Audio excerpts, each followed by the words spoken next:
Praise the Lord. Bless food रेसिपीमध्ये आपणा सर्वांचं खूप मनापासून स्वागत. तर बाहेर रिमझिम पाऊस सुरू असेल तर काहीतरी चटपटीत खायला झालंच पाहिजे. तर आज आपण मस्त कमी वेळेमध्ये चटपटीत असे क्रिस्पी कॉर्न स्टिक कसे बनवायचे ते बघणार आहोत. तर इथे मी स्वीटकॉर्न घेतलेला आहे. तर स्वीटकॉर्नचे थोडे दाणे असे बाजूला काढून घेतलेले आहेत आणि एक अख्खं स्वीटकॉर्न घेतलेलं आहे. या प्रकारच्या वुडन स्टिक घ्यायच्या आहेत. छोटा छोटा टूथपिक असला तरीही चालतील, पण एकदा या पद्धतीने रेसिपी नक्की ट्राय करून बघा. तर ही जी वुडन स्टिक आहे ही सहज मार्केटमध्ये भेटते. तर हे पहा, ही जी एक कॉर्नची पूर्ण लाईन आहे, ओळ आहे, त्यामध्ये मी हे अशा प्रकारे जी वुडन स्टिक आहे ती इन्सर्ट करून घेतलेली आहे. या पद्धतीने देखील तुम्ही करू शकता. तर जी पद्धत तुम्हाला सोपी वाटेल त्या पद्धतीने तुम्ही ही प्रोसेस करू शकता. तर हे पहा, एकाच वेळेस एका ओळीमध्ये ही अशी वुडन स्टिक घातलेली आहे आणि असे हे कॉर्न जे आहेत ते सोलून घेतलेले आहेत. तर अगदी सावकाशीने हे अशा पद्धतीने करायचं आहे. तर ही प्रोसेस करताना तुम्ही लहान मुलांना देखील नक्की सामील करून घ्या. खूप आवडीने करतील, त्यांना काहीतरी नवीन शिकायला भेटेल आणि पदार्थ तितक्या आवडीने केला आहे म्हणून ते आवडीने खातील देखील. तर हे पहा, तर हे प्रोसेस करत असताना जणू सुईमध्ये मणी ओतो अशी फिलिंग येते. तर हे पहा, ज्या पद्धतीने सोयीस्कर आणि सोपं वाटेल त्या पद्धतीने तुम्ही हे करू शकता. तर डायरेक्ट स्टिक जे आहेत ते असे कॉर्नची जी लाईन आहे म्हणजे मक्याच्या दाण्यांची जी ओळ आहे त्यामध्ये अशी हे पहा पूर्णपणे हे तयार झालेलं आहे. तर या प्रकारची ही स्टिक तयार झालेली आहे. तर काहीतरी नवीन मुलांना खूप आवडतं, तर रोज रोज त्याच पद्धतीच्या रेसिपीज बघत असतो. ही थोडी वेगळी रेसिपी आहे. किंवा जे मक्याचे दाणे असे सोलून घेतलेले आहेत त्यामध्ये देखील एक एक असे हे पहा घालून पूर्ण स्टिक तयार करायची आहे. आणि जसं मी सांगितलं की हे करत असताना घरात लहान मुलं असतील तर त्यांना नक्की करायला प्राधान्य द्या. म्हणजे मुलांमध्ये आवड निर्माण होते, काहीतरी नवीन पदार्थ शिकतात देखील आणि तितक्या आवडीने ते खातात देखील. तर ज्या पद्धतीने सोयीस्कर वाटेल त्या पद्धतीने तुम्ही अशा या स्टिक ज्या आहेत त्या तयार करून घ्यायच्या आहेत. या मोठ्या वुडन स्टिक असतील तर तुम्ही घेऊ शकता, नसतील छोट्या छोट्या ज्या आपल्याकडे टूथपिक असतात त्या घेतल्या तरीही चालेल. तर सगळ्या स्टिक्स या पद्धतीने तयार करून घेते. हे पहा, सगळ्या स्टिक ज्या आहेत त्या तयार झालेल्या आहेत. आता यांना लावण्यासाठी एक कोटिंग बनवणार आहोत. तर अगदी सोपी रेसिपी आहे. इथे मी 1 चमचा कॉर्नफ्लॉवर घेतलेला आहे आणि 1 चमचा मैदा घेणार आहे. अगदी मोजकं साहित्य लागतं. तर किती कॉर्नस्टिक्स आहेत त्यावर मैदा आणि कॉर्नफ्लॉवरचं प्रमाण ठरवावं. इथे फक्त मी 1 चमचा कॉर्नफ्लॉवर आणि 1 चमचा मैदा घेतलेला आहे. यामध्ये चिमूटभर मीठ घातलेलं आहे. चिमूटभर म्हणण्यापेक्षा चवीनुसार मीठ घेतलेलं आहे. तर इतक्या पिठासाठी जितकं गरजेचं होतं तितकं मीठ घेतलेलं आहे. आता यामध्ये पाणी घालून छान असं पेस्ट बनवून घ्यायचे आहे. तर खूप घट्टही नाही, खूप पातळही नाही.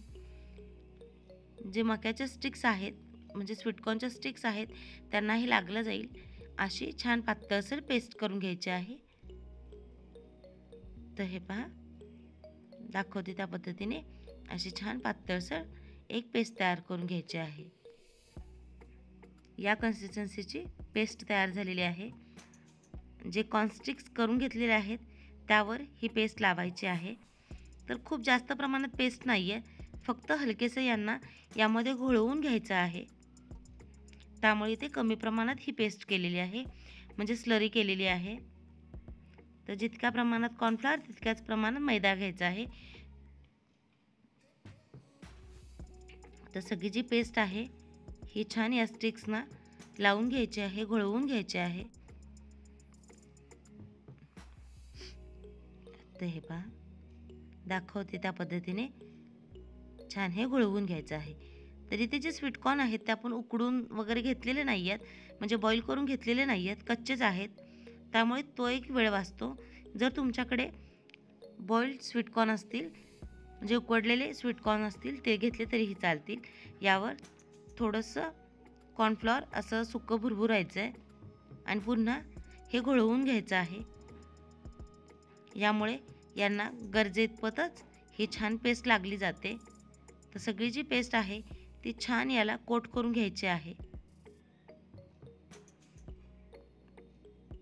हे पहा, मस्त हे घोळवून घेतलेलं आहे. तर या कॉर्नस्टिक्स आहेत त्याला पेस्ट छान घोळवून झालेले आहे. एका पसरट पॅनमध्ये छान तेल गरम करून घेतले. आवाज ऐकू शकता तुम्ही. तर कॉर्नस्टिक्स फ्राय करताना तेल छान गरम करून घ्यायचं आहे. नंतर गॅसच्या मध्यम ते मंद करायचे आहे. मी पसरट पॅन यासाठी घेतलं आहे कारण या ज्या स्टिक्स आहेत त्या एका वेळेस बऱ्याच प्रमाणात फ्राय करता येतील आणि हे व्यवस्थित फ्राय देखील होईल.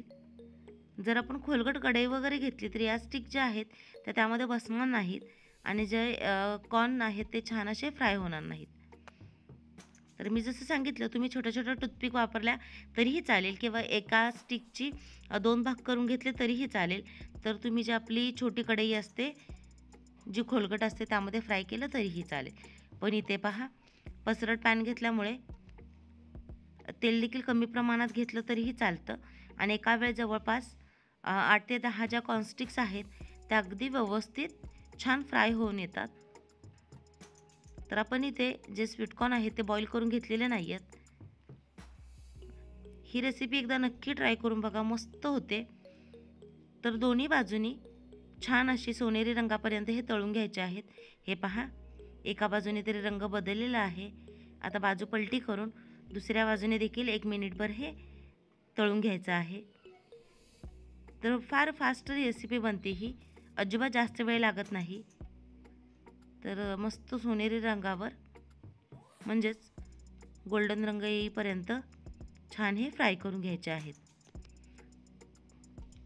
तर अगदी परफेक्ट हे फ्राय झालेले आहेत. रंग बदललेला आहे. अशाच रंगावर हे तळून घ्यायचे आहेत.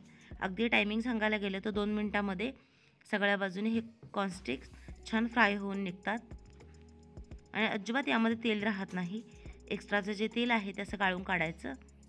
आणि हे पहा, आपल्या कॉर्नस्टिक्स ज्या आहेत त्या तयार झालेल्या आहेत. आता अगदी याच्यावर सोप्या पद्धतीने थोडासा मसाला टाकलेला आहे. म्हणजे ही मिरची पावडर आहे. थोडीशी मिरची पावडर टाकलेली आहे. थोडंसं मीठ टाकायचं आहे. तर ही अगदी आपल्या गावठी पद्धतीचं सीझनिंग आहे.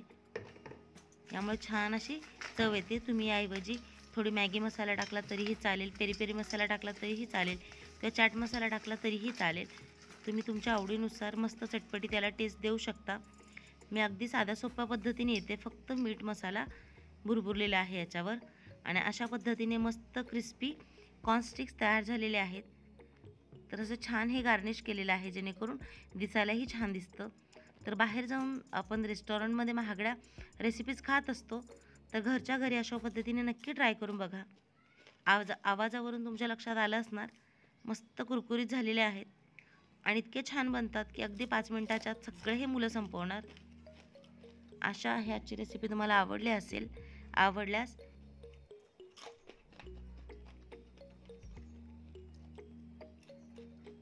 लाईक करा, शेअर करा, सबस्क्राईब करा. सगळ्यात महत्त्वाचं म्हणजे जे काही बेल आयकॉन दिसते म्हणजेच घंटी दाबायला अजिबात विसरू नका. भेटूया नव्या रेसिपीसह. तोपर्यंत स्वस्त राहा, मस्त खा आणि माझ्या रेसिपीज बघत राहा.